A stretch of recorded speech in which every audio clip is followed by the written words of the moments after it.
Hey guys, welcome back to the Tolan Ticket. Where are we, Justin, for episode 12? Tango Sad Cantina in the Power Light District. Never do that again. Makes me too happy. Alright, but yeah, we're in the Power Light District here. Tango said Cantina, however the heck he said it. Justin Price and myself, Tolan Ticket. Priest and the big fella. The priest and the big fella.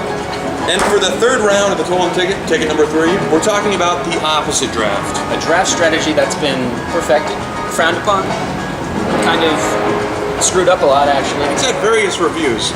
But no, the origin of it came from Paul Charchian at K-Fan. I've taken kindly to it in the past. And the reason we're talking about it today though, Justin, a guy, John Moreno, he emails the heck out of us. He talks to us all the time. He wants, we will help. He loves us. Let's do it. So let's touch base on it. So let me tell you, what was his position? 12th pick, right? Yeah, he's the 12th pick in his draft, coming up on the 24th or something like that. And he asked me, what do I do? You know, especially if all the running backs go early. Opposite draft. The big thing that I've kind of noticed is a lot of teams, they'll have runs of players where 2 quarterbacks will go in a row and then people are like, oh crap, I got to get a quarterback. No, you don't. Get the number 1 wide receiver. Get the number 1 tight end. Get the number 2 wide receiver. You don't have to follow running backs. Running backs are so up in the air. How many running backs over the years have been drafted? Have been like Darren Sproles, for instance, or anybody who's just in the later rounds that just blossoms. Yeah, what I think when I hear the word opposite draft, it's when all the running backs start going in water falling early, and you're like 6, 7, 8, and all the running backs are gone, 5 or 6 are gone. So at that time, you got to maximize value in the draft. In our draft recently, I took Jimmy Graham at 6. People laughed at me, said I was stupid. I ended up having one of the best rosters because you go before the raping occurred. I was sore for weeks and didn't walk correctly. But yeah, you take a receiver, running tight end, receiver again, get louder. We need to get louder, everyone says. And then what you do, after 4 or 5 rounds of taking maybe quarterback, receiver, tight end, stuff like that, that's when you take 4 or 5 running backs in a row, so you can at least hit on 2 of them. Yeah, the biggest play you're making on is when everybody else is trying to get quarterbacks. Is when everybody else is trying to get quarterbacks and wide receivers, you're picking up the quarterbacks and the extra running backs that no one else is taking, that everybody else has already fulfilled their starting lineup. And that's what it is in theory.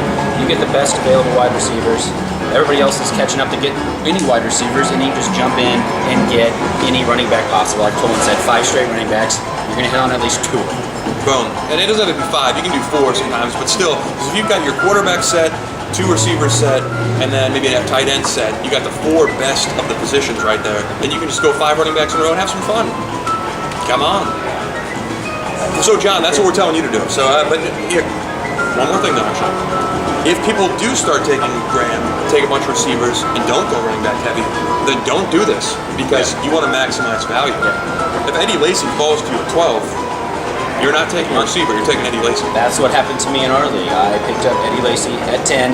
Boom. Tolan picked up the big fella, picked up Jimmy Graham at 5. Jimmy! And that was part of the trade rate swap. Which you know what, let's put that trade up.